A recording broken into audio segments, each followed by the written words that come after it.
तो जितने भी बच्चे हो सब बड़े अच्छे और अच्छे से सब इस चीज को मिला के चलते रहो भाई। आप XYZ सबको जोड़ दो बेटा, जितने भी आपके क्लास के ना इशिता, कि कोई भी ये कहने के लिए रहे नहीं कि मैं था नहीं, मुझे सर मैंने पता नहीं सबको चला। जोड़ लिया था, हाँ कुछ एक दो बस, मिस हो जाते हैं बस बीच में। ठीक बेटा ठीक, तो सबको जोड़ दो। और फिर उसके बाद जो है अब वो सबको मिल चुका है। अब मैं इतनी शांति से भी बैठा हुआ हूँ, एक दिन में एक ही मैसेज आएगा कि जितने भी ये सारे क्वेश्चंस हैं इनको सॉल्व करके आप मेल पे भेज दो। तो प्लीज सारे लोग इस बात के लिए अलर्ट रहिए कि आपके पास, और आज से मैं, यस अमन सेठ, आज से मैं अपने ये जो वीडियो है ये पब्लिक कर दिए मैंने कल रात से। तो अब आप ओके चाहो सर। तो पीछे पीछे की क्लासेस को आप देख सकते हो। उसके आगे डिस्क्रिप्शन होगा कि किस दिन क्या डिस्कस हुआ है। कहीं किसी क्वेश्चन को सॉल्व करने में कोई दिक्कत है तो पहले आप अपनी बुक से या रिलेटेड कंटेंट से विद लेक्चर्स आप क्लियर होइए, उनको सॉल्व करिए। डाउट रह जाए तो फिर पूछिए, ठीक। क्योंकि आप ये मान के चलिए कि जो जो ये मैं क्वेश्चन डालता चला जा रहा हूँ, अभी हो सकता है मैं आपके साथ डिस्कस कर दूं, दो चार 10 क्वेश्चन ऐसे भी आएंगे आपके लिए जिनको मैं डिस्कस भी नहीं करूंगा, आपको सॉल्व करके मुझे सेंड करने होंगे। तो आप इतना अपने आप को तैयार रखिए, ठीक। और इनको सॉल्व करते करते आप खुद इतने अच्छे हो जाओगे कि किसी भी तरीके का एग्जाम आपका हो जाए, वेदर डिस्क्रिप्टिव और वेदर ऑब्जेक्टिव, किसी में आपको कोई दिक्कत नहीं आएगी। ये एश्योरेंस मैं दे सकता हूँ अपने एंड से आपको। यही तो एश्योरेंस आपको मुझसे चाहिए, ठीक ना। ये एश्योरेंस मैं आपको अपने एंड से दे सकता हूँ, क्लियर। लेकिन बच्चा जो आपके एंड का काम है वो तो करना ही पड़ेगा ना, तभी तो गाड़ी आगे बढ़ेगी, ठीक। और थोड़ी सी बात ये आपको वैसी लग सकती है अटपटी, और थोड़ा आपको लग सकता है कि यार सर हैं तो कुछ भी बोल सकते हैं, क्योंकि हम भी आपके साथ और आपकी एज से और पढ़ते हुए निकल के आए हैं। तो ये आप पक्का समझ लीजिए, बिल्कुल पक्का लिख के गांठ बांध दीजिए कि इस सब्जेक्ट को जिसने आखिरी में छोड़ा, कि मैं 15-20 दिन में आखिरी के एग्जाम अनाउंस होंगे तो हफ्ते भर 15-20 दिन में कवर कर लूंगा, तो मेरी गारंटी है जल्दी कवर अवर होगा नहीं। बाकी तो कवर हो जाएंगे, ये नहीं कवर होगा, ये अब तक आपको समझ आने लगा होगा इसकी थ्योरी पढ़ते पढ़ते, ठीक है ना। कि कितना ज्यादा आपको इस पे काम करना पड़ सकता है। तो बी रेगुलर, रोज आप इसमें 10-15 मिनट दीजिए, आधा एक घंटा नहीं दे सकते तो तब तो आपकी इसके साथ दोस्ती बनी रहेगी। और आपने सोचा कि मैं अचानक पहुंचूं और हाथ मिला के गले लगा लूं, तो ये गले नहीं लगेगा आपके एट दैट टाइम, ये पक्का समझ लीजिए। ये एक्सपीरियंस की बात है, मैं आपको बता रहा हूँ, ठीक है। लिखने तक में आपको दिक्कत आ जाएगी, न्यूमेरिकल तो बहुत दूर की चीज है, क्योंकि ऐसा सच इसमें न्यूमेरिकल कुछ है ही नहीं, जितनी अच्छी थ्योरी क्लियर है वही न्यूमेरिकल है।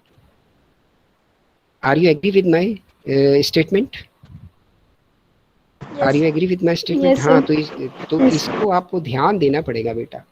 मैं इसलिए नहीं फोकस कर रहा हूँ, मैं जान रहा हूँ कि आगे आपको दिक्कत इसमें पड़ जाएगी, अगर डिस्क्रिप्टिव एग्जाम हो गया तो आपको दिक्कत इसमें पड़ जाएगी, पक्का है। थियोरेटिकल जो उस तरीके के पेपर्स होते हैं वो तो कवर हो जाते हैं आखिर आगे 15-20 दिन में पढ़ने में, ये नहीं कवर अप होगा एट लास्ट। इसको आपको साथ में लेके चलना पड़ेगा, गले में हाथ डाल के, जैसे घूमने जाते हैं दोस्त यार, वैसे आपको इससे दोस्ती रखनी पड़ेगी, रोज मिलना पड़ेगा। हाँ जी भाई साहब क्या हाल है, थोड़ा उठाया देखा उसको, ऐसा इसको आप अपना दोस्त बनाइए, डेली मिलने वाला।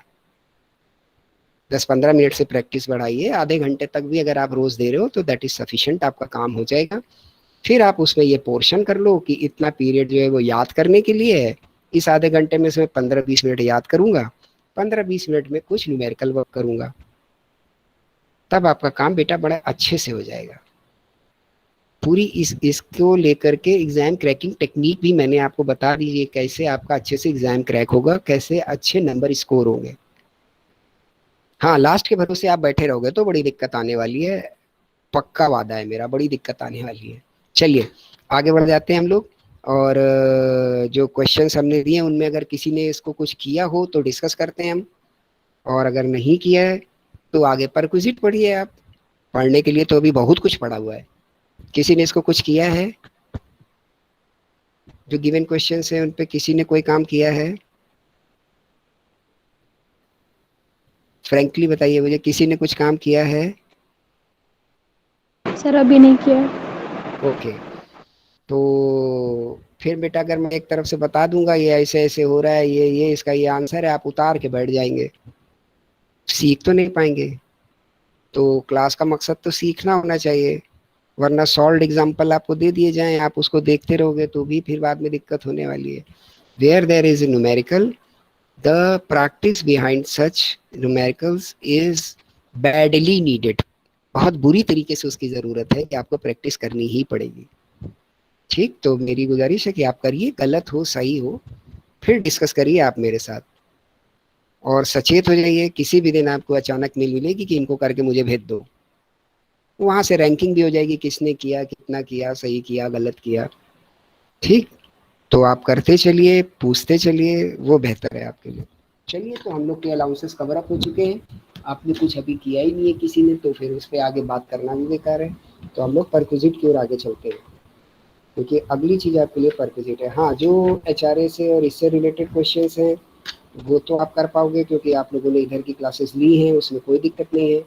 जो क्वेश्चंस आपके लिए उससे रिलेटेड आ गए हैं, इस पिक में आप देखिएगा कि जो रेजिडेंस से रिलेटेड, तो रेजिडेंट के समय में मैंने देखा काफ़ी कम अटेंडेंस थी, तो उसमें आप रेस्पेक्टिव क्लास को सर्च कर लीजिए, उन लेक्चर्स को देख लीजिए, और आपके पास जो हो उसको देख लीजिए, और फिर उनको करने की कोशिश करिए। ठीक, इस तरीके से आप उसको फर्दर कर पाओगे। क्लियर है? आप उस चैनल को सब्सक्राइब करिए, IBM CSJMU ऑर्गेनाइजेशन बिहेवियर। ठीक, आपको कौन सा चैनल सब्सक्राइब करना है? IBM CSJMU organisational behaviour. उसकी प्ले लिस्ट में आपको ये ITLA BCom करके मिल जाएगा, उसमें ये सारे आपके lecture date wise plus description की किस दिन क्या डिस्कस हुआ है ऑलमोस्ट कवर है। तो रेजिडेंस से रिलेटेड जहाँ पे बात हुई हो उन लेक्चर्स को आप देख लीजिए, हो सकता है बात करते करते कभी एक लेक्चर से दूसरे में थोड़ी बात चली गई हो, तो थोड़ा आगे पीछे का कंटेंट देख लीजिएगा, फिर उससे का आप टेक्स्ट देख लीजिए और उनको लगाने की कोशिश करिए क्वेश्चंस को।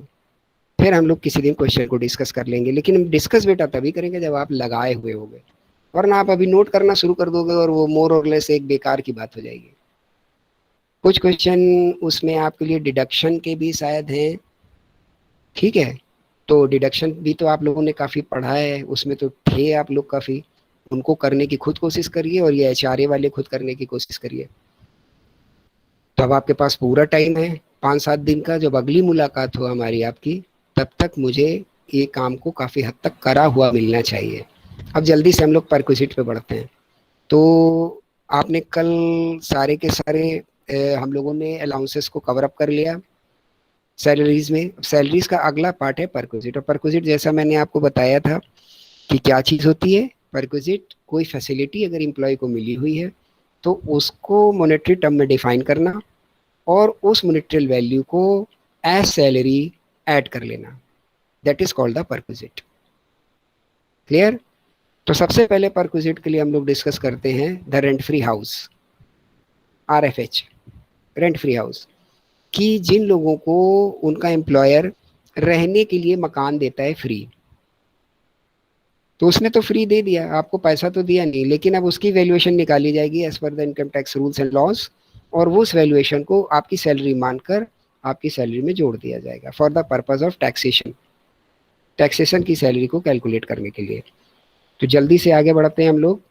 तो अगर कंडीशन देखिए, कंडीशन है कि अगर गवर्नमेंट एम्प्लॉय है, नोट डाउन करनी पड़ेंगी आपको ये सारी कंडीशन। अगर गवर्नमेंट एम्प्लॉय है, ठीक, तो आपको क्या करना है? कुछ भी नहीं करना है। और जब भी हाउस होगा तो दो तरीके से उसकी वैल्यू निकलेगी, one is the unfurnished and second is the furnished. Furnished and the unfurnished. Unfurnished कौन से हैं? कि जिनमें कोई बहुत साज सज्जा नहीं की गई, कोई फर्नीचर नहीं लगा है, ठीक है, कोई अलग से कोई फैसिलिटी नहीं है, तो उनको हम बोलते हैं अनफर्निश्ड। और जिनमें कुछ फर्नीचर और कुछ चीजें आपने एडिशन में लगा दी, तो those are the furnished house. तो गवर्नमेंट एम्प्लॉय है अगर, और गवर्नमेंट एम्प्लॉय की यहाँ पर कैटेगरी क्या है? सेंट्रल गवर्नमेंट और द स्टेट गवर्नमेंट, बस। किसी लोकल अथॉरिटी का, किसी अंडरटेकिंग का आप इसको गवर्नमेंट एम्प्लॉय नहीं मानेंगे, जैसे बैंक का, ये गवर्नमेंट एम्प्लॉय नहीं है, क्योंकि गवर्नमेंट डायरेक्ट बैंक ही नहीं है। Bank is the company registered under the company act. अब गवर्नमेंट की स्टेक उसमें ज़्यादा है, 50% से ज़्यादा है, तो वो फिर वो बैंक को हम लोग बोलते हैं कि भाई ये गवर्नमेंट, लेकिन वो गवर्नमेंट एम्प्लॉय नहीं है। गवर्नमेंट एम्प्लॉय कौन हो गए आपके लिए? सेंट्रल के, जैसे इनकम टैक्स के लोग, ठीक है। इस तरीके के जो डायरेक्ट गवर्नमेंट में काम कर रहे हैं, जो कॉरपोरेशन नहीं है। स्टेट गवर्नमेंट में भी जो लोग डायरेक्ट गवर्नमेंट में काम कर रहे हैं वो, कॉरपोरेशंस नहीं। ये लोग को के लिए आपको रेंट फ्री हाउस कैसे निकालना है? तो अनफर्निश्ड वैल्यू क्या मानी जाएगी? As per the government rules. Government जो बोल देगी कि इसका ये किराया होना चाहिए, वो ही मान ली जाएगी, और कुछ भी आपको नहीं करना है। ठीक, बड़े मददगार हैं ये आपके लिए for the purpose of calculation of the perquisite value if they are the government employees.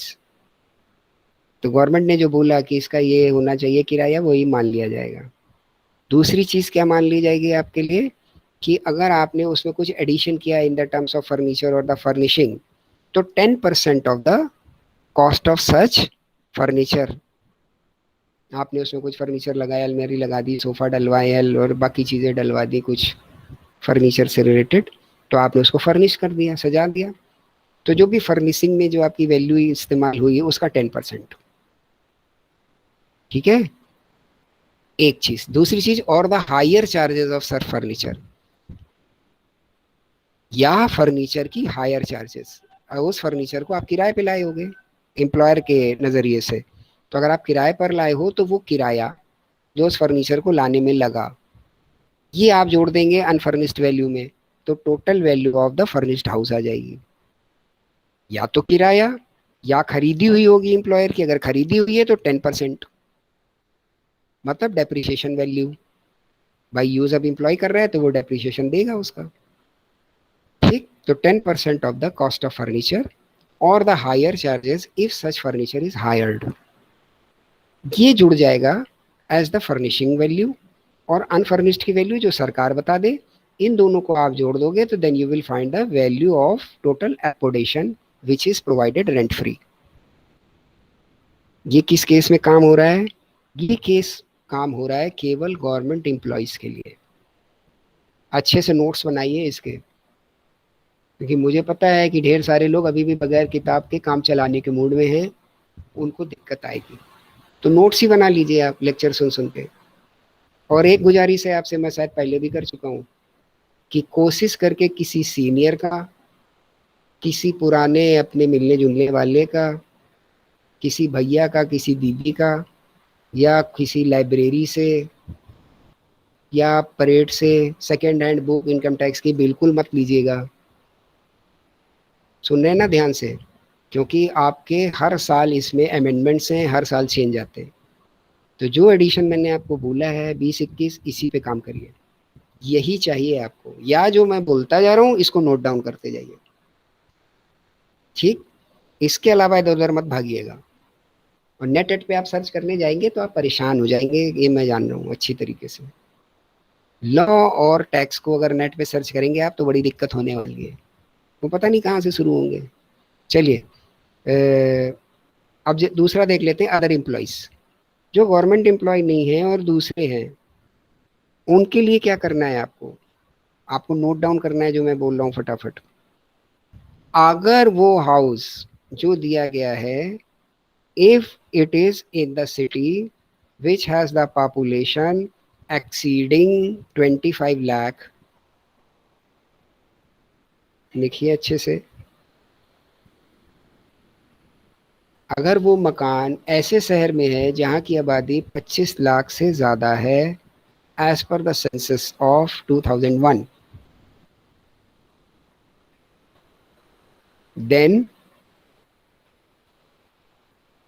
Then आपको क्या कॉस्ट लेनी है for the unfurnished house? 15% of the salary. मतलब ऐसे आप लिखिए, एक तरफ आप लिख लीजिए, if such house is provided in the city which have the population more than 25 lakh as per the census 2001, then 15% of the salary, इधर लिख लीजिए दूसरी साइड।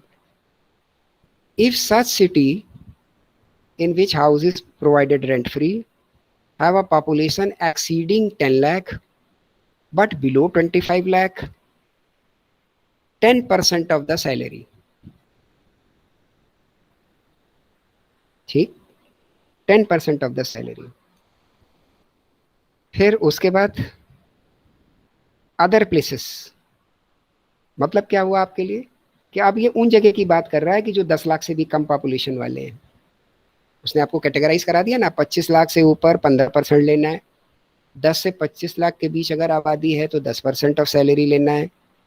और अगर दूसरी जगह है तो अब ये दूसरी जगह कौन सी हो गई, 25 लाख के ऊपर की आपने डिफाइन कर दी, 10 से 15 की डिफाइन कर दी। इसका मतलब क्या है, जो 10 लाख से नीचे वाली है। तो इनमें आपको क्या लेना है, 7.5 ऑफ द सैलरी। ठीक है, 7.5 ऑफ द सैलरी। अब एक बात और आपको समझ लीजिए अच्छे से, if such accommodation is taken on rent और लीज बाय द एम्प्लॉयर, यानी वो जो मकान उसको फ्री रहने के लिए एम्प्लॉय को दिया गया, उसका वास्तविक मालिक एम्प्लॉयर नहीं है, उसने किसी से किराए पे लिया और अपने एम्प्लॉय को दे दिया, या लीज पे लिया अपने एम्प्लॉय को दे दिया। अब आपको क्या वैल्यू लेनी है, लिखते जाइए बहुत अच्छे से, आसान सी। तब आपको क्या वैल्यू लेनी है, 15% ऑफ द सैलरी और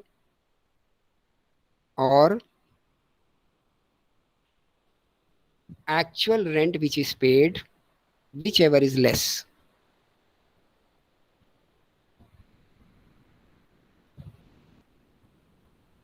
क्लियर हो रही है बात सारी? कितनी कैटेगरी बन गई अदर एम्प्लॉयज के लिए, गवर्नमेंट एम्प्लॉय वाला केस डिस्कस हो गया। अदर एम्प्लॉयज के लिए कितनी कैटेगरी बन गई, 4। पहली, वो शहर जहां की आबादी 25 लाख से ज्यादा। दूसरे, वो शहर जहां की आबादी 10 से 25 लाख के बीच में।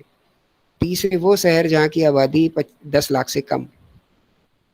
चौथे, अगर वो प्रॉपर्टी का एम्प्लॉयर मालिक नहीं, किराए पे लाया है। 4 कैटेगरी हो गई। तो पहली कैटेगरी 25 लाख से ज्यादा वाली, मैं फिर से दोहरा दे रहा हूँ, 15% ऑफ द सैलरी। दूसरी कैटेगरी 10 से 25 लाख वाली, 10% ऑफ सैलरी। तीसरी category below 10 lakh, 7.5% of the salary.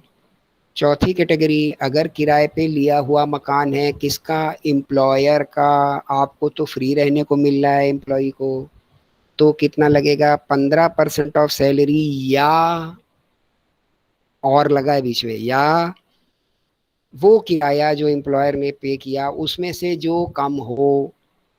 ये वैल्यू निकल के आएगी किसकी, अनफर्निश्ड हाउस की। अनफर्निश्ड।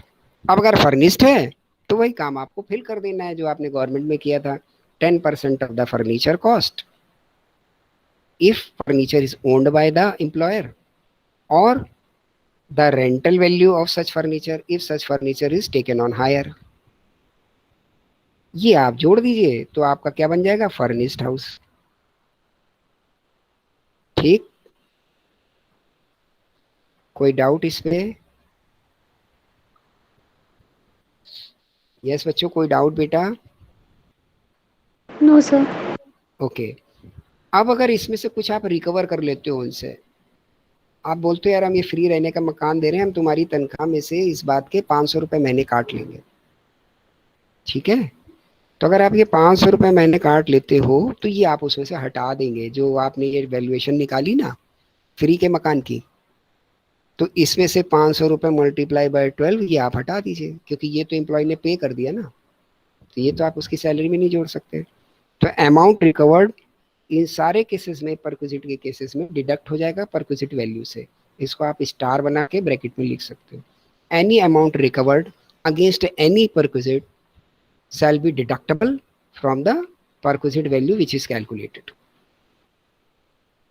ठीक, तो जो भी आपकी परक्विजिट वैल्यू कैलकुलेट होके आ रही है उसमें से ये अमाउंट रिकवर्ड आप हटा सकते हैं।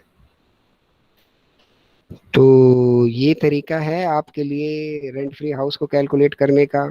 हाँ, यहाँ तक अगर आपको डाउट नहीं है तो इसमें एक वर्ड आ रहा है 15% ऑफ सैलरी, 10% ऑफ सैलरी और 7.5% ऑफ सैलरी। तो एक पिक मैंने आपको जो भेजी है उसमें द मीनिंग ऑफ सैलरी की एक पिक है, उसको आप खोल लीजिए जल्दी से और देखें कि रेंट फ्री हाउस के केस में सैलरी में क्या क्या कंपोनेंट्स आपको ऐड करने हैं, किनको किनको इंक्लूड करना है और बाकी को इंक्लूड नहीं करना है। जबकि सैलरी में तो ढेर सारे कंपोनेंट होते हैं। तो प्लीज ओपन द पिक, जिसमें आपको मीनिंग ऑफ सैलरी करके एक पिक मैंने भेजी है, उसको खोलिए फटाफट से सारे लोग, उस पिक को खोलिए और उस पिक में आप देखोगे कि रेंट फ्री हाउस के अगेंस्ट में आपको क्या क्या जोड़ना है, जल्दी से देखें। बेसिक सैलरी जोड़नी है, मिल गई वो पिक सबको? Yes sir. हाँ, तो उसमें आपको बेसिक सैलरी जोड़नी है एक्सक्लूडिंग एडवांस और एरियर। अगर एडवांस लिया है तो वो मत जोड़िए, और कोई एरियर मिल रहा है पीछे का तो वो मत जोड़िए, बाकी बेसिक सैलरी जोड़ लीजिए। डीआरएस जोड़िए, if it is taken into account of benefits, retirement benefits, मतलब रिटायरमेंट बेनिफिट भी लिख सकते हैं और ब्रैकेट में लिख सकते हैं if it is forming part of salary. तो डियरनेस अलाउंस जोड़ना है, तो डियरनेस पे भी जोड़नी है क्योंकि डियरनेस पे तो आपकी डायरेक्टली बेसिक में जुड़ जाती है। ठीक, बोनस जोड़ना है अगर कोई मिल रहा है, कमीशन जोड़ना है, any other payment in cash, कोई पे कैश में दूसरे पेमेंट होने हैं तो वो जोड़ने हैं। ठीक, excluding dearness allowance, not entering into retirement benefit of the employee, employer's contribution to RPF, allowances exempt from tax and value of perquisite। अब बोल रहा है कि किसको किसको छोड़ दो, डियरनेस अलाउंस को छोड़ दो, रिटायरमेंट बेनिफिट में नहीं जुड़ रहा है तो। उसके बाद कंट्रीब्यूशन ऑफ एम्प्लॉयर फंड को छोड़ दो, यानी जो आपका फंड के लिए पैसा कटता है इसको छोड़ दो, आरपीएफ में जुड़ता है जा कट रहा है तो। जो अलाउंसेस एग्जेम्प्ट हैं उनको छोड़ दो, यानी जो अलाउंसेस टैक्सेबल हैं उनको जोड़ना है आपको इस सैलरी में। ठीक, उन अलाउंसेस को छोड़ दो, बाकी और कोई परक्विजिट्स आपको मिल रहे हैं तो उनको भी छोड़ दो। क्लियर? इससे आपकी सैलरी बनेगी। आप देखते जाइए कितने कितने जगह पर सैलरी के मीनिंग अलग अलग हो जा रहे हैं। अब आपको वे बार बार सवाल आ रहा होगा, यार सर सैलरी की बात हो रही है, सैलरी में बोलते हैं कभी इसको जोड़ दो कभी इसको छोड़ दो, यार यही नहीं पता चल रहा सैलरी होती क्या है।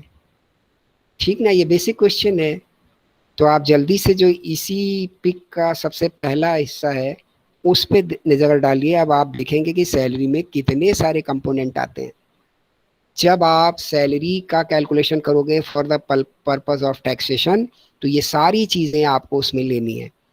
वन बाय वन हम लोग उसको डिस्कस कर लेते हैं। बेसिक सैलरी लेनी है आपको, एडवांस सैलरी भी लेनी है, एरियर ऑफ द सैलरी भी लेनी है, एन्यूटी और पेंशन अगर मिल रही है तो वो भी लेनी है, any gratuity you have received वो भी लेनी है, कोई फीस कोई कमीशन कोई बोनस मिला है तो वो भी इंक्लूड होगा, सारे अलाउंसेज इंक्लूड होंगे, include dearness allowance, profit in lieu of salary अगर कुछ है तो वो भी इंक्लूड होगा, सारे परक्विजिट्स जो आप कैलकुलेट कर रहे हो ये भी जोड़े जाएंगे, excess of RPF to the employer और एक्सेस ऑफ इंटरेस्ट। ये एक पूरा आपके लिए लेक्चर आएगा रिगार्डिंग प्रोविडेंट फंड, वहां से ये चीजें आपको क्लियर होंगी कि ये बात के जो हैं 10 11 12 ये आपको तब क्लियर होंगे।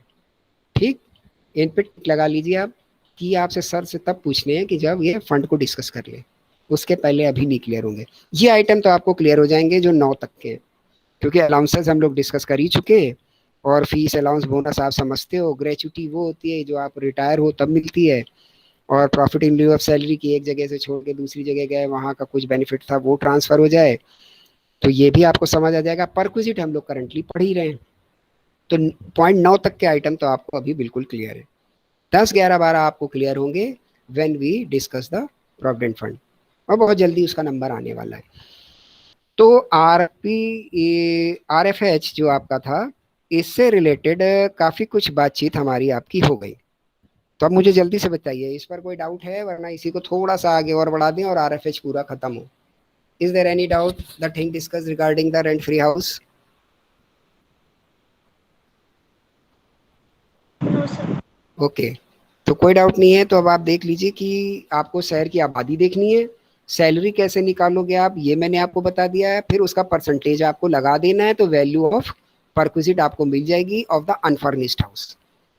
अगर कुछ फर्निशिंग हुई है तो फर्नीचर का 10%, अगर फर्नीचर किराए पे लाया गया है तो वो किराया आपको जोड़ देना है, फिर 10% नहीं लगाना है। बिल्कुल क्लियर हो जाना चाहिए, बहुत धीरे धीरे से आराम से मैं आपको बता रहा हूँ। अब एक दूसरी बात आती है कि अगर आपने ये एकोमोडेशन मतलब रहने की सुविधा अपने कर्मचारी को किसी होटल में प्रोवाइड करा दी, तो क्या होगा? इसके लिए गवर्नमेंट और नॉन गवर्नमेंट दोनों ही का परक्विजिट निकाला जाएगा। अगर ये सुविधा कहाँ मिल रही है? In the hotel. होता है ना कभी कभी कि ये साहब देखो ट्रांसफर होके आ गए, इंपॉर्टेंट पर्सन है हमारी कंपनी के, अभी यार इनके लिए मकान क्वार्टर खाली नहीं हो पाया, जिनकी जगह पे ये आए हैं वो बोल रहे हैं मैं यार 15 दिन के बाद 20 दिन के बाद खाली कर पाऊंगा, अभी सामान शिफ्ट हो रहा है, तो इनको यार अभी कोई जगह नहीं, ऐसा करते हैं होटल में रुकवा दो। तो आपने उनको फ्री में होटल में रहने के लिए दे दिया ना। आप नहीं देते तो उन्हें नौकरी करनी थी, उन्हें तो होटल लेना ही पड़ता। तो another way of money transfer, और if the money transfer is by the from the end of employer to employ then it is salary, इसलिए परक्विजिट होता है, ये भी मैं समझाते चल रहा हूँ आपको। तो अगर आपने होटल में उनको जगह दे दी तो आपको क्या करना है? आपको देखना है कि अगर 15 दिन के अंदर 15 दिन तक ही वो पीरियड है कि जिसमें आपने होटल उनको प्रोवाइड कराया है, तो परक्विजिट वैल्यू नील, जीरो, नहीं लेनी है आपको। आपको लिखना पड़ेगा कि because it is this period is less than 15 days, that is why the perquisite value is nil. ठीक है। अब अगर 15 दिन से एक्सीड होता है, 15 दिन से अगर एक्सीड होता है तो क्या होना है आपको? 24% ऑफ द सैलरी पेड और पेबल, लिखिए फटाफट, 24% ऑफ द सैलरी पेड और payable against the relevant period of accommodation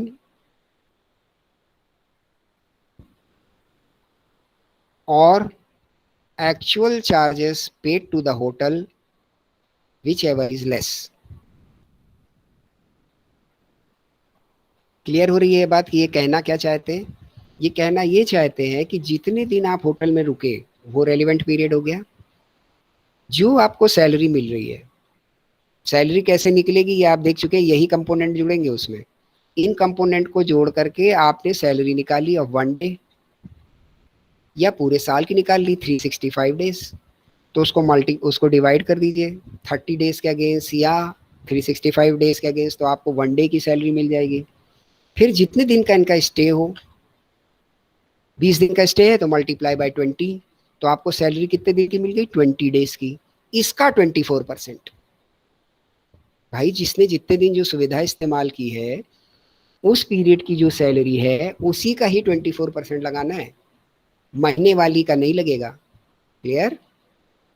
या ये तो 24% से एक वैल्यू निकल के आपकी आ गई। दूसरी वैल्यू क्या होगी कि उस होटल के अगेंस्ट में जो चार्जेस पे किए एम्प्लॉय ने, मान लीजिए होटल का किराया 2,000 रुपये पर डे है और 20 दिन आप रुक गए, तो 40,000 रुपये एक फिगर हो गई, और आपकी सैलरी का 20 दिन का टोटल निकल के आता है 1,00,000 रुपये। इसका 24% हो गया आपका 24,000 रुपये। तो विच एवर इज लेस, तो 24,000 आपके लिए परक्विजिट वैल्यू हो जाएगी। Are you getting? समझ आ रही है बात? Yes sir. Yes sir. तो ऐसे बेटा निकाला जाएगा in the case of the accommodation if it is provided in the hotel and the period is above 15 days। 15 days तक आप नील लेंगे, और 16वां दिन हो जाएगा तो कैलकुलेशन पूरा का पूरा 16 दिन के हिसाब से लगेगा। उसमें कंफ्यूज मत होइएगा कि 15 दिन हटाने अब एक दिन बच रहा है। ठीक, आगे बढ़ जाते हैं हम लोग। If accommodation is provided eight site, site मतलब SITE वाली साइट की, जहां पर कोई काम चल रहा है वहां पर, जैसे आप देखते हो कभी बड़े हाईवेज बन रहे हैं, पुल बन रहे हैं, तो वहीं पर ही कुछ स्ट्रक्चर बन जाते हैं कि लोगों को रहने की और इसकी सुविधा हो, वो बेचारे कहाँ शहर से दूर आएंगे जाएंगे, तो इनको बोलते हैं एकोमोडेशन प्रोवाइडेड एट साइट। और ये भी रेंट फ्री है। तो कोई भी जो प्रोजेक्ट और ये सब चल रहा है इसमें एकोमोडेशन जो है, if it is mining site, ठीक, तो ये आपका जो एकोमोडेशन है वो किस नेचर का होना चाहिए? टेम्परेरी नेचर का। अगर ये टेम्परेरी नेचर का है, ठीक है, नंबर वन, और ये आपकी जो कोई म्यूनिसिपैलिटी है वहाँ पर, या कंटोनमेंट बोर्ड है, मैं ग्राम पंचायत ग्राम सभा की बात नहीं कर रहा हूँ, म्यूनिसिपैलिटी की बात कर रहा हूँ, मतलब शहर की बात हो रही है, शहर से या कंटोनमेंट बोर्ड से 8 किलोमीटर दूर है, तो उसकी परक्विजिट वैल्यू निल। ठीक, अगर 8 किलोमीटर के अंदर है तब फिर परक्विजिट वैल्यू के लिए वही सारे रूल लग जाएंगे जो लगते हैं। क्लियर है? नोट डाउन करते चलिए। अब अगला point, at the time of transfer, अगर किसी के पास पहले से रेंट फ्री हाउस है, मान लीजिए कोई बड़े अधिकारी हैं किसी जगह पर, किसी कंपनी में, उनके पास कानपुर में उनकी पोस्टिंग है, कानपुर में उनको रेंट फ्री हाउस मिला हुआ है, अब उनका ट्रांसफर हो जाता है मेरठ, और मेरठ चले गए, मेरठ में भी उन्हें रेंट फ्री हाउस मिल गया, तो अब तो उनके पास दो दो रेंट फ्री हाउस हो गए। ठीक, इस केस में क्या होगा? इस केस में ये होगा उनके साथ कि अब आपको करना क्या पड़ेगा जल्दी से, कि अगर ऐसा रेंट फ्री हाउस है कि ये दो दो आप ले रहे हो, तो 90 डेज का टाइम होगा आपको कि आप पिछले वाले को खाली कर दो। ठीक, अगर 90 डेज में आप खाली नहीं करते हो और दोनों को ऑक्यूपाई रखते हो, तो दोनों का रेंट फ्री हाउस की वैल्यू निकाली जाएगी और आपकी सैलरी में जोड़ दी जाएगी। शिफ्टिंग को ध्यान में रखते हुए वो आपको ये सुविधा प्रदान करते हैं कि 90 दिन में आप पिछला, पीछे वाला जो आपका, जहाँ पे पहले से आप रह रहे थे, उस एकोमोडेशन को खाली कर दीजिए। अगर आप खाली नहीं करते हैं, दोनों एकोमोडेशन को एंजॉय करते हो फ्री, तो दोनों एकोमोडेशन की परक्विजिट वैल्यू निकाल के आपकी सैलरी में जोड़ दी जाएगी। अदरवाइज क्या होगा? 90 दिन के अंदर अंदर क्या होगा? दोनों की परक्विजिट वैल्यू निकाली जाएगी, मतलब पुराने वाले की भी, कानपुर वाले की भी एग्जाम्पल के हिसाब से, और मेरठ वाले के हिसाब से, मेरठ वाले की भी। इसमें से जिसकी परक्विजिट वैल्यू लो आए वो आप सैलरी में जुड़वा लीजिए, ये आपके लिए ऑप्शन है, सुविधा है। मान लीजिए अब मेरठ वाले की कम आ रही है, कानपुर वाले की ज़्यादा थी, तो आप मेरठ वाला जुड़वा लीजिए। फिर आपको लगे कि नहीं यार, ये कानपुर वाले की परक्विजिट वैल्यू कम थी डिफरेंट केस में, और मेरठ वाले की ज़्यादा है, तो आप कानपुर वाला जुड़वा लीजिए। गेटिंग? तो 90 दिन के अंदर अंदर ये फैसिलिटी आपके पास है कि you can take option regarding the which whose perquisite value is less, that should be included in your salary. But if 90 days are crossed, then both the houses which you are enjoying as a rent free shall be the part of perquisite value. मुझे लगता है कि rent free house से related अब हमारी आपकी सारी बात हो गई। तो just take a time of 1 minute और जल्दी से जो पूछना है पूछिए, फिर हम लोग दूसरे उस पर चलेंगे। Is there any query? Please बेटा, इज देयर एनी क्वेरी? कोई क्वेरी है रेंट फ्री हाउस पर?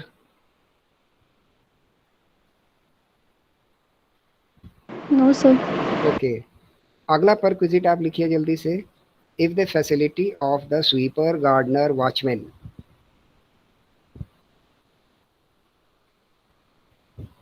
और the personal attendant is provided, जिनके जिनके नाम है इन्हीं को लिखेंगे आप। स्वीपर, गार्डनर, वॉचमैन और द पर्सनल अटेंडेंट। तो ये सारे परक्विजिट बड़े आसान है। इसमें आपको क्या करना है? The salary given by the employer less if any amount recovered. ये मैंने आपको पहले ही बता दिया कि कोई भी अमाउंट अगर एम्प्लॉय से रिकवर कर लिया जाता है तो उसको आप घटा दो। यानी अगर उसने आपको ये गार्डनर फ्री दे दिया और उसको वो 3,000 रुपये महीने तनख्वाह दे रहा है और आपके लिए फ्री है, तो ये 3,000 रुपये आपकी सैलरी में जुड़ जाएंगे। अगर वो आपको एक गार्डनर देता है और बोलता है इस बात के 500 रुपये लेंगे हम, और वो सैलरी देता है एम्प्लॉयर अपने गार्डनर को 3,000 रुपये, और वो आप ही के यहाँ काम करता है और कहीं करता नहीं, ठीक, तो ये 500 रुपये लेस हो जाएंगे आपके, जो आपने पे किए गार्डनर को, जो आपकी सैलरी से कटते हैं अगेंस्ट गार्डनर, और 2500 shall be included as perquisite value in your salary. Clear है ये बात? मंथ वाइज सैलरी पे होती है तो मंथ वाइज। अगला पॉइंट आपके लिए, if the facility of gas, electricity और water is provided free to the employees. ठीक है, अगर ये आपको फ्री दे देते हैं, क्या चीज, गैस या इलेक्ट्रिसिटी या वाटर, भाई इनके भी तो बिल हैं, आपको मकान अलग दिया है तो आप पानी भी इस्तेमाल कर रहे होगे, बिजली भी जला रहे होगे, और अगर गैस का सीएनजी का कनेक्शन है तो गैस भी आ रही होगी। तो ये अगर आपके यहाँ आ रही है तो इसका पेमेंट आप कर रहे होगे, और वो बोल दे कि ये सब फ्री मैंने दिया, तो अगर वो आपको फ्री दे रहा है तो जितना पैसा वो दे रहा है वो सारा का सारा आपकी सैलरी में जुड़ेगा। हाँ, इसके अगेंस्ट में अगर कुछ अमाउंट रिकवर कर रहा है तो वो घटा सकते हैं आप। सारे के सारे बड़े आसान है अभी। हाँ, इसमें एक बात और आ जाएगी जो आपको स्टार बना के लिखनी है। इफ सच फैसिलिटी जो आपको दी जा रही है और जिन्होंने मकान दिया वही उसके ओनर हैं, मान लीजिए आप इलेक्ट्रिसिटी बोर्ड के एम्प्लॉय हैं कैस्को के, और कैस्को आपको फ्री बिजली दे रहा है, तब क्या होगा? एक केस हो गया कि हम किसी दूसरे डिपार्टमेंट के एम्प्लॉय और मेरी उसने बिजली फ्री कर दी, तो जो भी बिजली की कॉस्ट आ रही है नॉर्मल कॉस्ट वो मेरी सैलरी में जुड़ेगी। अब अगर हम कैस्को के एम्प्लॉय हैं और कैस्को मुझको बिजली फ्री दे रहा है, या हम जल संस्थान के एम्प्लॉय हैं और जल संस्थान हमको पानी फ्री दे रहा है, ठीक, या हम सीयूजीएल के एम्प्लॉय हैं और हमें गैस फ्री मिल रही है, तो इस केस में भी परक्विजिट वैल्यू निकलेगी। और वो कैसे निकलेगी? The cost of production per unit. समझ रहे हैं आप बात को? कैस्को के अगर हम एम्प्लॉय और कैस्को मुझे बिजली दे रहा है, तो कैस्को की कॉस्ट क्या है उस बिजली की, वो, क्योंकि हम लोग जो पे करते हैं कैस्को को वो कॉस्ट नहीं है, उसके साथ उनके कुछ और एक्सपेंसेस, कुछ टैरिफ्स, कुछ चीजें जुड़ी हुई होती हैं, चार्जेस और कुछ भी वटेवर, सर्विस चार्जेस, और ये सब लग के वो कुछ ज़्यादा बड़ा हो जाता है। वो 4 रुपए यूनिट से बढ़ के 6, 6.5 तक पहुंच सकता है। एग्जाम्पल दे रहा हूँ मैं, if the cost is 4 rupee per unit, मुझे पता नहीं है क्या कॉस्ट है, if the cost of electricity is 4 rupee per unit, तो उस 4 rupee multiply by the unit used, ये आपकी परक्विजिट में जुड़ेगा। Same with the water, same with the gas. अगर आपका एम्प्लॉयर खुद उसका ही रिसोर्स है, वो ही is owning such resource. Is this point is clear? यहाँ पे आप लोगों को रिस्पांस देते हुए चलना सर पड़ेगा। एक बार ये वाला पॉइंट रिपीट कर दीजिए। ओके, गैस और इलेक्ट्रिसिटी और वाटर, सिंपल केस ये है कि अगर आपका एम्प्लॉयर इनको पेमेंट कर रहा है तो पूरा का पूरा आपकी सैलरी में जुड़ेगा, घटेगा वो अमाउंट जो आपसे ले लिया जाए। दूसरा केस क्या आ जाता है कि अगर जो आपका एम्प्लॉयर है वो खुद इसका मालिक भी है, केस भी मैंने आपको बताया कि आप जल संस्थान में नौकरी करो वो आपको पानी फ्री दे, कैस्को में नौकरी करो और वो बिजली फ्री दे, अगर ऐसा हो रहा है तो क्या होगा? The cost of such resource, यार वो भी तो बेचारे कैस्को के घर में तो बिजली बन नहीं रही ना, तो वो भी कहीं से परचेस कर रहे होंगे या बना रहे होंगे, तो उनकी कॉस्ट कितनी पड़ी? क्लियर? मान लो 4 रुपए पड़ रही है, तो ये 4 रुपए पर यूनिट आपकी परक्विजिट वैल्यू बनेगी, मतलब 4 rupees multiply by the unit consumed करके आपकी परक्विजिट वैल्यू बन जाएगी। हमारे आपके लिए वो यूनिट कितना हो सकता है? 6, 6.5 हो सकता है। लेकिन अगर हमारा एम्प्लॉयर, मतलब हम कैस्को के ही एम्प्लॉय हैं, तो कैस्को के लिए तो कॉस्ट कम होगी ना, तो वो लगेगी हमको। ऐसा ही होगा गैस के साथ में, ऐसा ही होगा वाटर के साथ में। Now it is clear? Yes sir. चलिए अब अगला पॉइंट देखते हैं हम लोग जल्दी से, क्योंकि कई सारे हैं बेटा तो हम रुक नहीं सकते हैं बिल्कुल भी। अगला है आपके लिए एजुकेशन फैसिलिटी। अब एक एजुकेशन आपने देखा था कि एक एजुकेशन के नाम पे अलाउंस मिल रहा है, तो वो एक अलग चीज़ थी, वो तो पैसा मिल रहा है, उसमें जो एग्जेम्पशन है वो एकदम अलग है। अब क्या बात हो रही है कि वो आपको क्या करने लग जाए? फ्री पढ़ाने लग जाए। किसको? अब इसमें रिलेशन भी आपको देखने पड़ेंगे कि किसको फ्री पढ़ाए, मतलब एजुकेशन फैसिलिटी मिल रही है आपको, पेमेंट नहीं मिल रहा है। ठीक, अगर ये educational institution is owned and maintained by the employer, यानी आप कहाँ काम कर रहे हैं, मान लीजिए डीपीएस में ही काम कर रहे हैं, तो ओन्ड और मेंटेन्ड बाय द एम्प्लॉयर हो गया, आप डीपीएस के ही एम्प्लॉय हैं और डीपीएस ही आपको फ्री एजुकेशन फैसिलिटी दे रहा है। ठीक, तो owned and maintained by the employer, तब क्या होगा, the value of the perquisite regarding the children, अब चिल्ड्रन को अगर मिल रहा है तो 1000 रुपीज पर मंथ तक अगर वो वैल्यू है, जो बेनिफिट ट्रांसफर हो रहा है आपको, वो अगर 1000 रुपीज तक है तो परक्विजिट वैल्यू नील। ठीक, if such benefit is exceeding 1000 rupees per month है, ये 1000 के साथ में पर मंथ से ज्यादा है, यानी वो जो फीस है वो आपकी 1000 रुपए से ज्यादा है, तो अगर ये फीस 1000 रुपए से ज्यादा है तब परक्विजिट वैल्यू क्या निकलेगी, the similar education in the near by locality. समझ आ रहा है आपको अच्छे से, कि एग्जाम्पल के साथ चलते हैं आगे तो अच्छे से समझ आएगा कि अगर आप डीपीएस के मान लीजिए एम्प्लॉय हैं और आपके बच्चे को डीपीएस फ्री पढ़वा रहा है अपने यहाँ, ओन्ड का मतलब यही है कि अपने यहाँ, और उसकी फीस 1000 रुपए महीने तक है, तो आपको परक्विजिट वैल्यू लगेगी नील।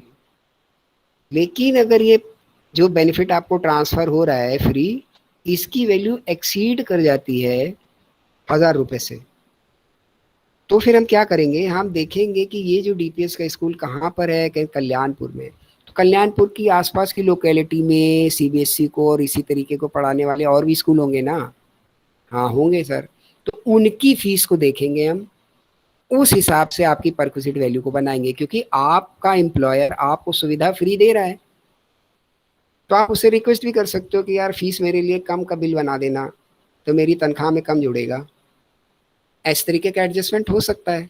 तो इस लूप को कवर अप करने के लिए इस तरीके की चीजें टैक्स डालता है।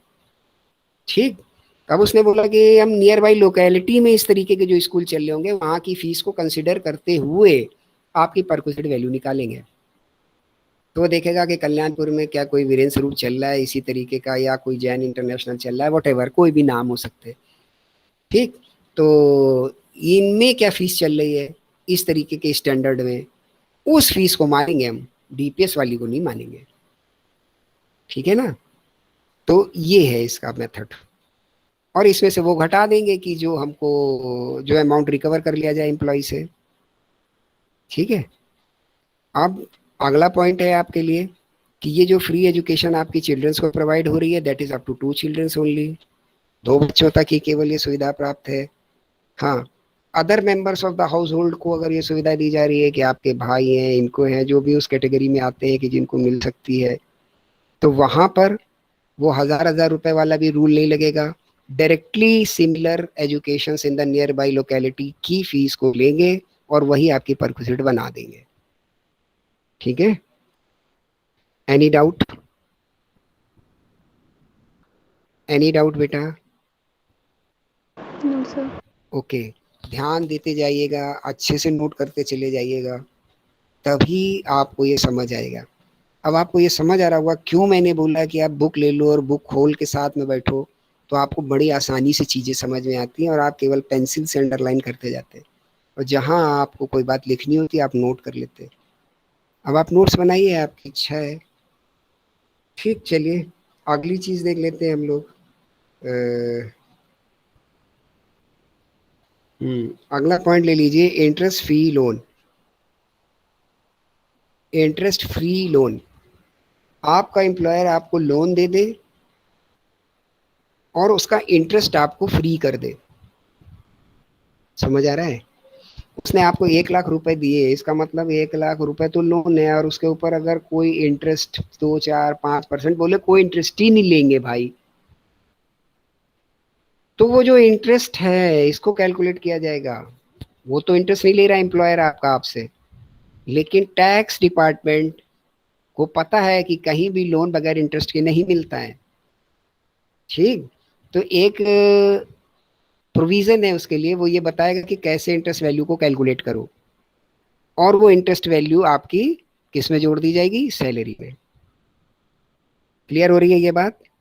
अब देखिए किस किस चीज के लिए अगर लोन ले रहा है तो फिर उसके इंटरेस्ट वैल्यू को कैलकुलेट नहीं करेंगे, भले इंटरेस्ट जो है वो लोन जो है वो इंटरेस्ट फ्री मिलाओ। अगर वो लोन 20,000 रुपए तक या उससे कम है तो फिर इंटरेस्ट वैल्यू को कैलकुलेट नहीं करेंगे, शैल बी टेकन एज निल। अगर वो लोन मेडिकल ट्रीटमेंट के लिए लिया जा रहा है और उसके अंतर्गत कौन कौन सी बीमारी आ रही हैं, कैंसर, ट्यूबरकुलोसिस, एड्स, थैलेसीमिया, इस तरीके की ये 4-5 बीमारियां हैं कि जिनको स्पेसिफाई किया है टैक्स डिपार्टमेंट ने। इनको छोड़कर, इन बीमारियों के लिए अगर लोन लिया जा रहा है तो इंटरेस्ट वैल्यू निल। इनको छोड़कर अगर किन्हीं और कारणों से लोन लिया जा रहा है तो इंटरेस्ट वैल्यू लगेगी। ठीक है, इंटरेस्ट वैल्यू लगेगी। अब इसमें क्या होता है बेटा, दो दो तरीके के केस, दो दो तरीके की चीजें हो सकती है।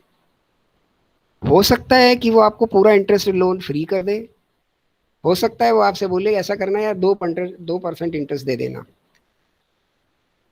अब यहाँ पे करना क्या होगा आपको, आपको देखना क्या होगा कि वो जो लोन लिया गया है, इस तरीके का लोन, नोट करिए मेरी बात को अंडरलाइन मत करके, इस तरीके का लोन अगर स्टेट बैंक ऑफ इंडिया से लिया जाता तो क्या रेट ऑफ इंटरेस्ट लगता।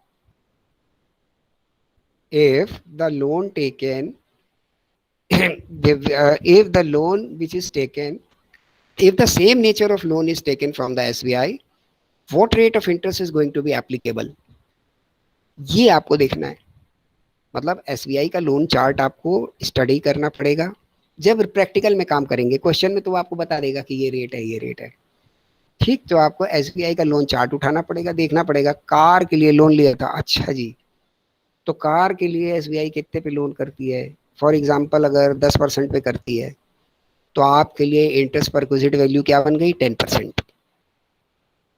ठीक, तो 10% से इंटरेस्ट आप कैलकुलेट करेंगे लोन के ऊपर और वो उसकी सैलरी में जोड़ देंगे, क्योंकि उसको तो इंटरेस्ट देना नहीं पड़ रहा है, उसे तो फ्री मिला है कार के लिए loan. Same with the house loan, same with the any type of loan.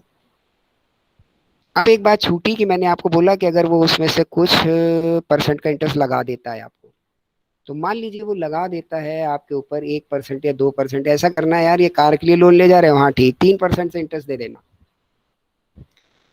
अब SBI का रेट है 10%, उसने 3% आपसे रिकवर कर लिया, तो अब कितना बच रहा है, 7%।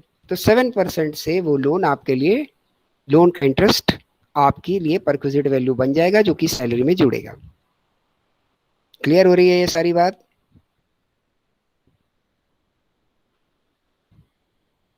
यस बच्चों, क्लियर हो रही है? Yes sir. ओके।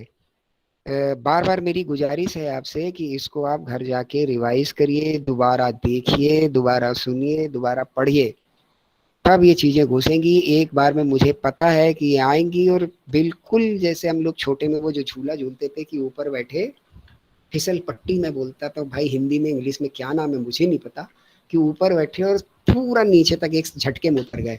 ऐसे ही होगा क्लास के बाद, आधे एक घंटे बाद लगा तो होगा कि हाँ यार कुछ कुछ सुना है, गायब हो जाएगा। There is a very needed by you that you have to may revise it by the help of the lecture और by the help of the content you have.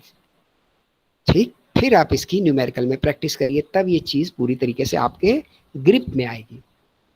चलिए, अब इस इंटरेस्ट का कैलकुलेशन कैसे होगा, इसका भी मेथड उन्होंने बताया है। एक मेथड तो हम लोग का पुराना मेथड है कि मान लो 1 लाख रुपए का लोन है और हर साल हर महीने आप जो है 1,000 रुपए की किस्त देते चले जा रहे हो, तो स्टार्ट ऑफ द ईयर आपका 1 लाख का लोन होगा, फिर उसके बाद 99,000 बचेगा, फिर 98 बचेगा, 97 बचेगा।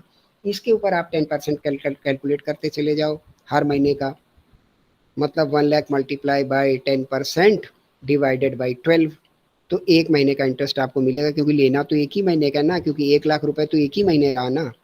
अगले महीने तो वो 99,000 बन गया, फिर अगले महीने वो 98 बन गया। तो ऐसे ही लोन वैल्यू जो आप पे करते चले जा रहे हो, मान लो 1,000 रुपए की किस्त आप दे रहे हो, तो इस किस्त की वैल्यू को हटाते हुए जो आपकी लोन वैल्यू आए उस पर आप इंटरेस्ट कैलकुलेट करते हुए पूरे साल का इंटरेस्ट जोड़ दीजिए, वो आपके लिए परक्विजिट वैल्यू हो जाएगी फॉर अ ईयर। एक तरीका ये है। इन्होंने जो तरीका बोला हुआ है वो बोला है the maximum outstanding monthly balance. तो एक तरीका तो ये है जो आप छोटी क्लास से करते चले आ रहे हो, ठीक। एक तरीका क्या है आपके लिए कि आप हर मंथ में जो एंड बैलेंस है, जैसे पहले मंथ में 1 लाख, फिर दूसरे में 99, फिर 98, फिर 97, ऐसे करते हुए सारे 12 महीनों का आप एंड बैलेंस, मंथ का क्लोज बैलेंस, इसका टोटल लगाइए। लिखना पड़ेंगे आपको ये स्टेप, इसका टोटल लगाइए। जो इसका टोटल आए उस पर रेट अप्लाई कर दीजिए, 10%, 12%, जो भी रेट हो वो अप्लाई कर दीजिए। क्योंकि रेट होते हैं साल के अगेंस्ट में, तो आपको इंटरेस्ट निकल के आ जाएगा। अब क्योंकि आपने फिगर लिए मंथली हिसाब से, तो इसको डिवाइड बाई 12 कर दीजिए, तो आपका टोटल इंटरेस्ट आ जाएगा। दोनों तरीके आप जिस तरीके से करना चाहें, जो आपको आसान लगे। उन्होंने केवल एक लाइन लिखी हुई है कि कैसे कैलकुलेट करना है, on the maximum outstanding monthly balance. तो मंथ के एंड पे ही आउटस्टैंडिंग बैलेंस होगा, ठीक है ना। तो उसको आप पिक कर लो हर महीने का और टोटल लगा दो। इतनी बात हो गई आपसे। अभी मैं आपको ढील नहीं दे सकता हूँ, हमारे पास 3 मिनट है, इसमें एक छोटा सा और कवर हो जाएगा, ठीक। तो फ्री फूड, फ्री फूड, अगर आपको फ्री फूड मिल रहा है, आपका एम्प्लॉयर आपको खाने पीने के लिए फ्री दे रहा है, तो the value of the free food कैसी होनी चाहिए? Non alcoholic, non alcoholic beverages हैं, ठीक। तो टी और snacks during the working hours, perquisite value nil, ठीक। लिखते जाइए अच्छे से। फ्री फूड और बेवरेजेस की बात हो रही है कि आपको खाना नाश्ता ये फ्री मिले।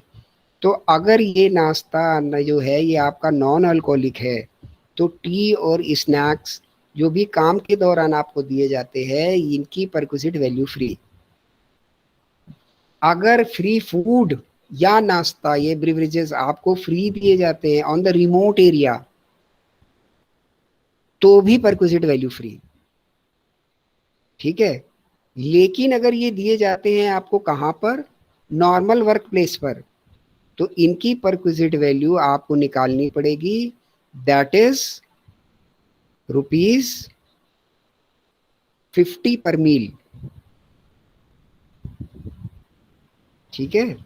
नॉन अल्कोहलिक होने चाहिए, तब 50 पर मील है। अल्कोहलिक है तो पूरा पूरा पैसा जुड़ना ही जुड़ना है। जो एम्प्लॉयर पे कर रहा है वो पूरा का पूरा आपकी परक्विजिट में जुड़ जाएगा, if the food is alcoholic. अगर वो नॉन अल्कोहलिक है तो ₹50 पर मील आपके उसमें जुड़ेगा, ठीक है। Reduced by the amount paid और recovered from the employ and 50 per meal, ₹50 per मील आप घटा लीजिए उसमें से, रिड्यूस्ड बाई है, और अमाउंट रिकवर्ड घटा लीजिए, और जो पैसा बच रहा है फ्री फूड का, तो वो आपके लिए परक्विजिट वैल्यू। मान लो उसने ₹200 के लंच आपको दिया, ठीक, 4 दिन तक दिया, तो ₹800 हो गए। और इस 4 दिन में हम ये मान लेते हैं कि पर डे एक बार दिया, तो कितनी मील हो गई आपकी? 4 मील। तो 4 मील के हिसाब से ₹200 आप घटा लेंगे, और 200 × 4 के हिसाब से ₹800 आपके बन रहे हैं, एम्प्लॉय ने आपके अगेंस्ट पे किए। इसमें से ₹50 पर मील घटा लीजिए, तो ₹50 पर मील मतलब ₹200 आप घटा लीजिए, तो परक्विजिट वैल्यू ₹600, ये आपकी सैलरी में जुड़ जाएगी। और अगर कोई अमाउंट उसने इसके अलावा आपसे रिकवर किया है तो वो भी आप घटा सकते हैं। क्लियर? ओके। तो मुझे लगता है काफ़ी सारा डिस्कशन हो गया है। अभी ये परक्विजिट नेक्स्ट क्लास का भी कुछ हिस्सा ले लेगा आपसे थोड़ा सा।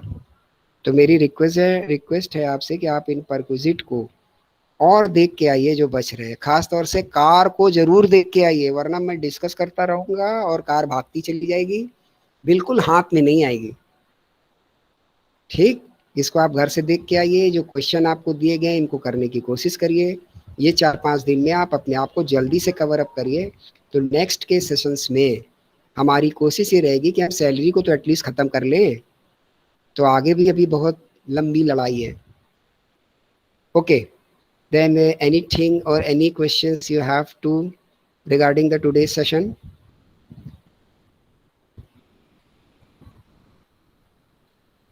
बिकॉज हाँ बोलिए अर्चिता जी, बोलिए। सर ये आपके पुराने वीडियोस लेक्चर सर कहाँ मतलब मिलेंगे? मैंने अभी बताया ना आपको। सर वॉइस नहीं आ रही थी क्लियर। ओके, तो सुन लीजिए, आप सुन लीजिए। IBM CSJMU का ऑर्गेनाइजेशनल बिहेवियर ये चैनल है, ये चैनल आपको सब्सक्राइब करना पड़ेगा। इस चैनल को सब्सक्राइब करने के बाद उसकी प्लेलिस्ट पे आप जाइए, तो वहाँ पर आपको ITLA या BCom ऑनर्स करके कुछ मैंने बनाया है, तो ITLA करके आप ढूंढ लीजिएगा। तो उसमें ये सारे date wise with the description कि किस दिन क्या डिस्कस हुआ है पड़े हुए हैं। ठीक है ना, हो सकता है कि जो जिस डिस्क्रिप्शन में है वो उसका कंटेंट कुछ आगे के लेक्चर में भी थोड़ा बहुत चला गया हो या पीछे रह गया हो, तो ये आपको थोड़ा सा देख लेना पड़ेगा। Clear? Okay sir, thank you sir. हाँ, तो लेकिन बेटा ये जो भी आप लोग देख रहे हो दैट इज़ वेरी गुड, ये आपके पीछे के काम में तो पूरी मदद कर देगा, लेकिन मैं जोर दे के नहीं बोलूँगा, टीचर की तरह रिक्वेस्ट करके ही बोल रहा हूँ, फर्दर लेक्चर्स आप कम से कम मिस करिए। तो अब जो चीज़ें चल रही हैं वो तो अच्छे से चल पाए। मैं अब हमारा आपका जो 1 to 1 एक तरीके का ये कम्युनिकेशन है, इसमें एट द टाइम अगर कोई भी क्वेरी आ रही है तो you are able to ask. Lecture में आप नहीं पूछ पाएंगे, लेक्चर में आप इतने अटेंटिव होकर पढ़ेंगे कि एक एक क्वेरी को नोट डाउन करें, फिर जब आगे कोई लेक्चर आए तो उसमें पूछे, दिक्कत हो जाती है। हो सकता है आप ना पूछे, और हो सकता है आप पूछे तो उस समय मेरा ध्यान जो है दूसरी टॉपिक की ओर हो, फिर मैं वहां पे जाऊं, हो सकता है उतना बेहतर एक्सप्लेन ना हो। सारी बातों को समझ लीजिए। तो बेहतर तरीका ये, उनकी आप पूरी सपोर्ट लीजिए, और मैं कोशिश भी करूंगा कि वहां से कोई क्वेरी आती है तो उसे मैं सेटल कर दूं। लेकिन करंट की चीजें बेटा मिस मत करो। जितने लोग उसमें आप सारी बातें पूछ सकते हो, सारी चीजों को आसानी से सेटल डाउन कर सकते हो। क्लियर? सर प्लेलिस्ट कौन सी है, प्लेलिस्ट का नाम? प्लेलिस्ट करके उसपे एक दिख रहा है एक ऑप्शन, उसमें जैसे आप करोगे ना क्लिक तो आपको दिखने लग जाएगा ITLA। सर तो हाँ, ITLA है ना आपका सब्जेक्ट? Yes sir. हाँ, income tax law and account, तो बस वही मिल जाएंगे आपको। लग रहा साथ ही साथ आप ढूंढ भी रहे हैं। ओके, सर मिल नहीं रहा। अभी नहीं सर मिल मिल रहा गया है? है, मिल गया लो सर। एक, हाँ एक को मिल गया, एक को नहीं मिल रहा, तब मैं कुछ नहीं कर सकता इसके लिए। ठीक, चलिए, तो कोई क्वेरी है बेटा जल्दी से बताओ, नहीं तो इस सेशन को क्लोज किया जाए। Is there any query? आज के सेशन से रिलेटेड कोई क्वेरी है देवियों सज्जनों? No sir. Okay, no sir. then thank you very much. Have a nice day. Thank you sir. Thank you, beta. Thank you, all of you.